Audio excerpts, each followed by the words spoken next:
Bonjour les apprentis couturiers, je vous propose aujourd'hui un petit tuto, une petite vidéo, si ça vous intéresse de faire un range doudou, range parc, range bazar, ou tout ce que vous voulez, pour effectivement permettre de laisser un peu plus d'espace aux enfants. Moi c'était le cas pour ma fille notamment, qui avait besoin un peu plus de place dans son parc pour pouvoir bouger un petit peu.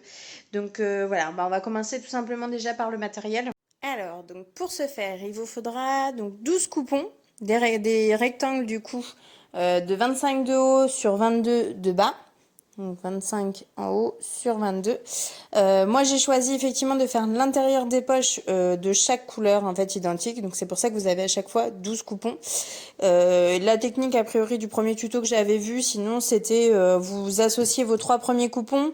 Vous faites la couture à chaque fois, donc ça je vais vous montrer ensuite. Et vous prenez un rectangle de la couleur soit du fond ou d'une couleur, par exemple ça peut très bien être le vert. Voilà, vous mettez à l'intérieur.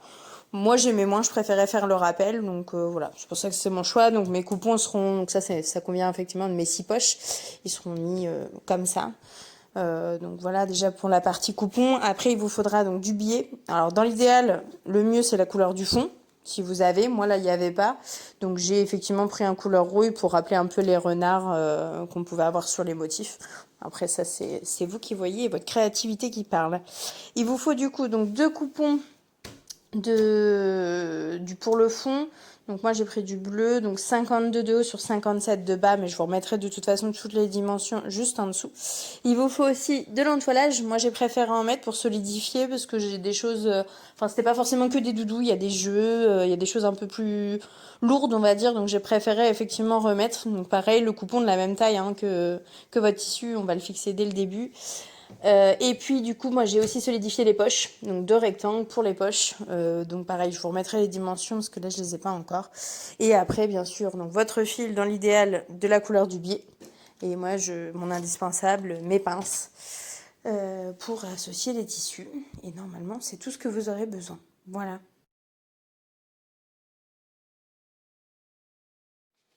Alors c'est parti, du coup on a notre poche du milieu, on vient rabattre endroit contre endroit la poche de droite qu'on fixe avec nos petites pinces. Hop. On fait la même chose pour celle de gauche, toujours endroit contre endroit.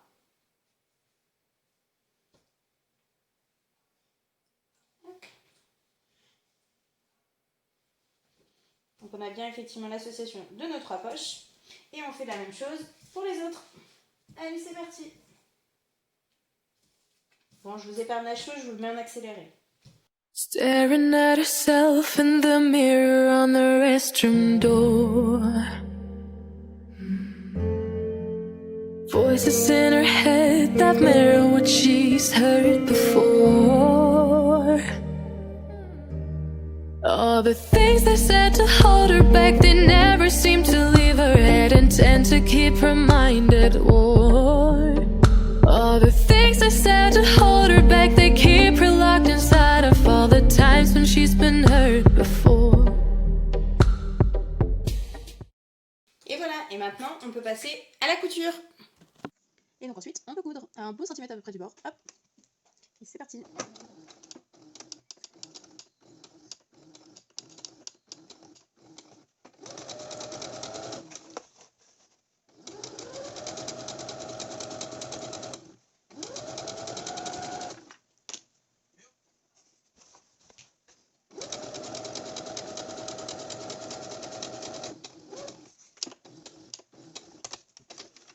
Et on fait la même chose de l'autre côté. Alors, une fois toutes vos parties du coup cousues et vos 3 poches rassemblées, moi personnellement je passe un petit coup de ciseau cranteur du coup pour être tranquille et que ça fasse moins un gros rebord. Donc moi je les coupe comme ça, donc vous faites à chaque extrémité, donc sur vos 6 coupons de 3 rectangles, vous pouvez faire la même chose déjà dans un premier temps. Donc une fois effectivement qu'on a bien fini de couper un peu nos coutures, on vient poser les tissus qu'on veut garder. Donc si vous avez des motifs, donc il faut bien faire attention effectivement de le mettre dans le bon sens. On va poser l'entoilage en dessous, je vais vous le retourner. Hop. Alors surtout faites bien attention quand vous posez l'entoilage qu'il soit à peu près au milieu, c'est-à-dire qu'il faut laisser un petit centimètre à peu près de chaque côté. Donc on pose bien Hop, on va poser nos petites épingles pour bien maintenir déjà l'entoilage. Ensuite, je vais retourner tout ça. Et on va venir poser. Donc, faut pas effectivement que votre entoilage dépasse. C'est pour ça que les mesures, je ne vous les avais pas mis. Donc, on a 1 cm en bas parce qu'après, vous allez avoir le repli. Et en haut, pour bien le coudre avec vos tissus. Vous venez placer du coup endroit contre endroit. Donc, faites bien attention si vous avez des motifs. Hop, de bien les mettre dedans. Et là, hop, la petite pince, on rattrape le tout. Alors moi en l'occurrence l'intérieur de la poche du coup sera à l'envers. Effectivement je me suis trompée, j'aurais dû inverser les poches. Après pour l'intérieur justement c'est pas trop gênant mais voilà, faites bien attention. Donc après on fait attention surtout de bien fixer au niveau des entre les deux poches en fait à chaque fois au niveau des changements de tissu, de bien être en face de chaque couture en fait, que les deux coutures soient bien en face. Donc ça, n'hésitez pas à refixer après avec des pinces et bien positionner. Il vaut mieux qu'à la limite, ça déborde un peu sur les côtés, c'est pas trop méchant. Mais par contre, que voilà, vos coutures, elles soient bien mises. C'est ce qui va rendre en fait à la fin un joli rendu et ce qui fera que les poches seront bien cousues, on va dire, ensemble. Et ensuite, on va venir faire une couture du coup tout le long d'1 centimètre. Donc là, pareil, une fois que vous avez votre couture, n'hésitez pas du coup à faire un petit coup de ciseau cranteur.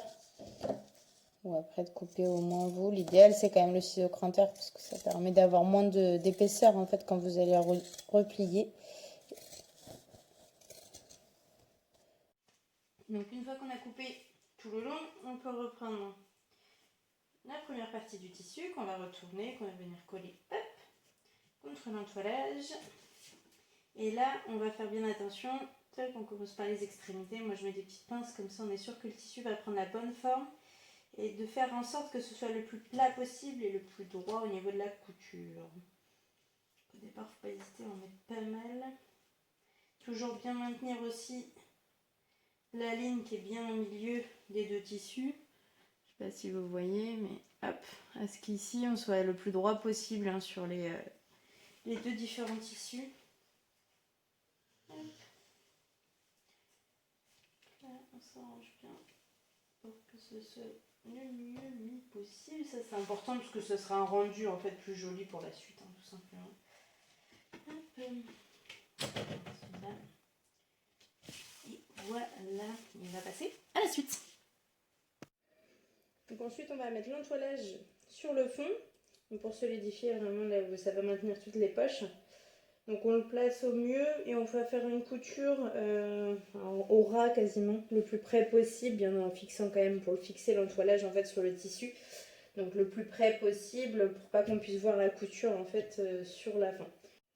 Donc une fois votre couture faite, vous pouvez recouper du coup au ciseau cranteur ou au ciseau, au moins le petit surplus comme ça qui dépasse si vous en avez. Si vous n'en avez pas, c'est encore mieux. Staring at herself in the mirror on the restroom door. Voices in her head that mirror what she's heard before. All the things they said to hold her back, they never seem to leave her head and tend to keep her. Donc maintenant, place aux poches. Alors moi en l'occurrence, celle-ci, je l'ai plutôt mise pour le haut, vu qu'il y avait le motif au milieu. Donc je vais prendre l'autre. Hop. Et voilà, on va l'installer. Donc vous allez commencer par effectivement fixer dans l'angle comme ça, avec des petites pinces, le premier côté. Et ensuite, du coup, de l'autre côté, vous allez faire la même chose. Toujours avec les petites pinces.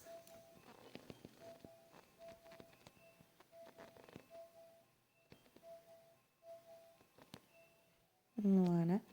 Et donc ensuite, on va mesurer en fait le long. Donc normalement, on a 52. Qu'on va diviser du coup par 3. Ce qui va nous faire 2 repères à 17 cm.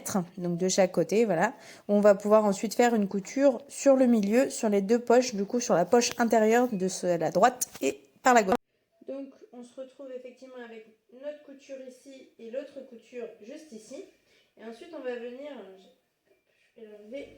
On va venir fixer Toc, vous prenez votre tissu et on va venir poser comme ça, replier légèrement et on fixe en bas avec une épingle. Donc on fait hop ce côté-là. Donc là avec l'entoilage c'est pas toujours évident, mais ça se fait. Hop, on va fixer aussi du coup l'autre côté.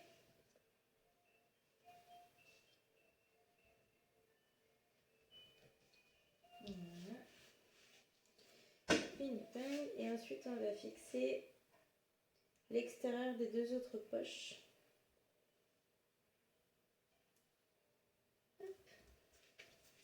Donc celle-ci, on va commencer par celle-ci. Staring at herself in the mirror on the restroom door. Voices in her head that mirror what she's heard before. All the things they said to hold her back, they never seem to leave her head intact. Alors, pour l'extérieur, donc on va mettre plutôt une épingle du coup. Juste ici. Hop. À la place de ma pince. Voilà. Et on va venir justement plier, mais on laisse 1 cm à peu près. Hop. Voilà. Ça va être la couture en fait de l'extérieur, donc pour éviter de fermer trop la poche. Hop. Et on fait la même chose de l'autre côté. All the things I said to hold her back, they keep her locked inside of all the times when she's been hurt before. Her eyes are swollen as she tries to hold her tears back. Her hands are shaking and her palms are sweating as she says, I don't wanna listen to a word you say. Je vous montre de plus près. Donc vous laissez bien 1 cm ici. Ici, on les revient qui se collent les deux. Et ici, on laisse aussi 1 cm. Alors, on attaque maintenant du coup la poche du haut. Donc pour ce faire, je laisse un espace moi ici de 5 cm. Donc j'ai fait un petit marquage en blanc ici. La même chose de l'autre côté. Et on va venir justement épingler notre tissu. Donc pour l'instant, pour aller plus vite, je le fais avec mes petites pinces, mais je reviendrai épingler avec mes épingles juste après. Hop.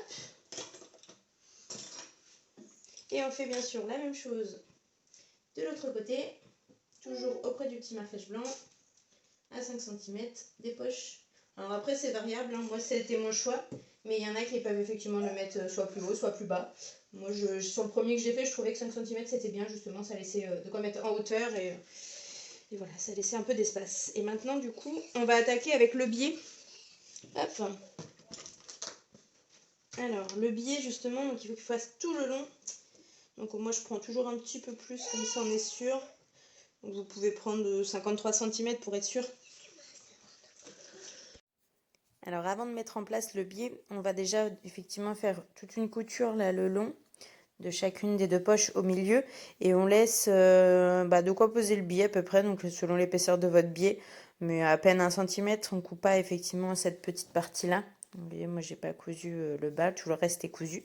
Vous faites déjà ces deux coutures et ensuite on va venir effectivement faire comme notre première partie, revenir le plisser de chaque côté. Je vous remonte ça dans un instant, on va tout replisser avant de venir poser le biais. Donc là effectivement vous voyez on a refixé toujours en laissant 1 cm, donc j'ai même fixé le haut, c'est vrai que je vous l'ai pas dit pour la partie d'avant mais j'ai fixé le bas aussi. C'est plus pratique, ça évite effectivement quand on va faire la couture sur tout le tour, ça fera un support pour éviter d'aller coudre en fait et une butée.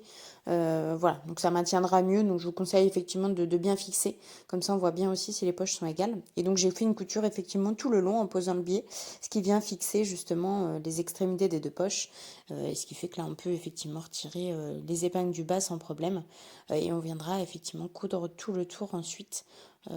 Voilà, donc après ça vous donne un peu le rendu. Alors maintenant, on va pouvoir justement poser le biais. Donc il vous faut deux longueurs de 50 cm que vous allez poser à 5 cm de chaque côté. Et bien sûr, à l'intérieur du porte-doudou, de l'organisateur de parc. Vous le posez bien, comme je l'ai posé en fait, là vous le voyez sur la droite. Vous le posez bien effectivement à l'intérieur, à 5 cm à peu près du bord, pour que ça solidifie le tout. Et donc on vient ensuite épingler du coup, pour quand on fera notre couture, qu'on fixe bien en fait notre biais. Et donc les lanières qui iront s'accrocher sur les barreaux du lit ou du parc.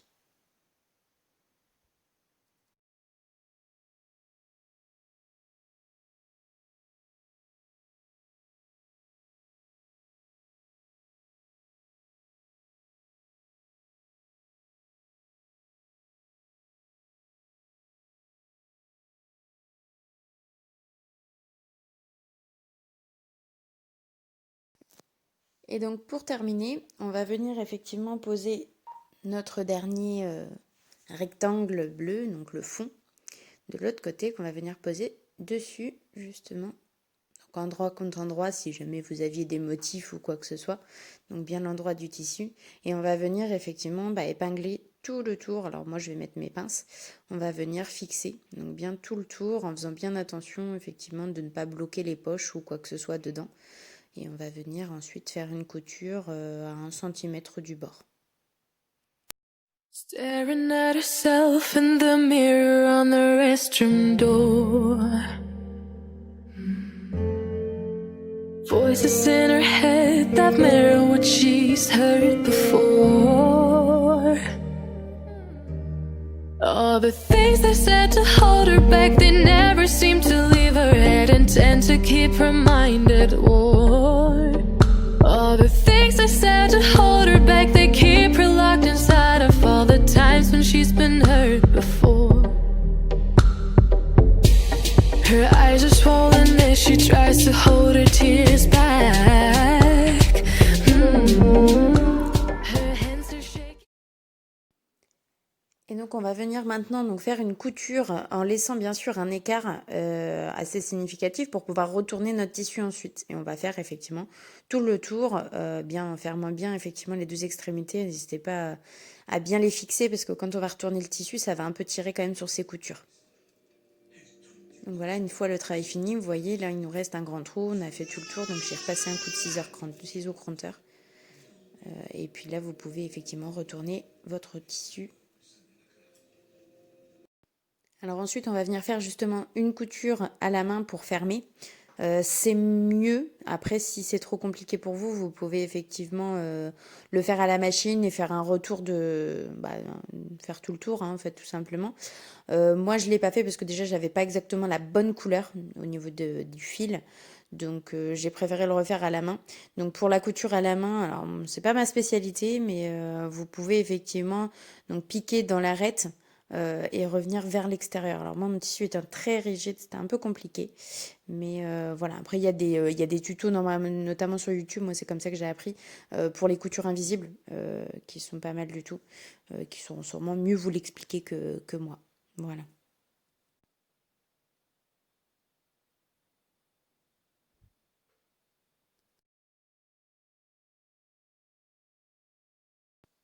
Et donc pour fermer, en fait, faire la fin de votre couture, il faut repasser plusieurs fois, en fait, au même endroit, pour bien fixer que ça fasse un nœud, en fait. Voilà.